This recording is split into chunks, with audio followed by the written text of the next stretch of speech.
लेकिन गौर साहब, इसी के साथ साथ हमने देखा कि आपकी तरफ से या बाकी जो लीडरशिप है तहरीक इंसाफ की, उनकी जानिब से ये बयान आता है कि ईद से पहले जो है वो खान साहब जेल से बाहर होंगे। अब ईद तो आपके सामने है कि चंद दिन ही रह गए हैं, क्या वजूहत हैं कि खान साहब जो है वो जेल से बाहर नहीं आ सके?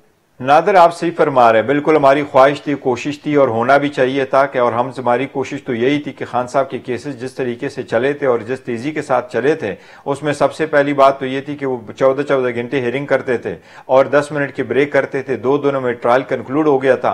नहीं हमें क्रॉस की इजाजत दी गई थी, नहीं हमें एविडेंस प्रोड्यूस करने की इजाजत दी गई थी। लेकिन जिस फुर्दगी के साथ जज साहबान चला रहे थे, हमारी हाईकोर्ट से भी यही इस्तदा थी कि हमें भी ज्यादा सुने और हमें तफसील से के साथ सुने और जल्द से जल्द इस पे फैसले हो। अब केस की एडजन हो गए आगे 16 तारीख तक। ये बड़ा अनफॉर्चुनेट हो सकता था, कोशिश करनी चाहिए कि जल्द से जल्द हो जाता। लेकिन एनीवे हम फिर भी उम्मीद करते हैं इंशाअल्लाह ताला अप्रैल के महीने में खान साहब बाहर आ जाएंगे और इंशाअल्लाह ताला खान साहब के केसेस कंक्लूड हो जाएंगे अप्रैल के महीने में ही सर?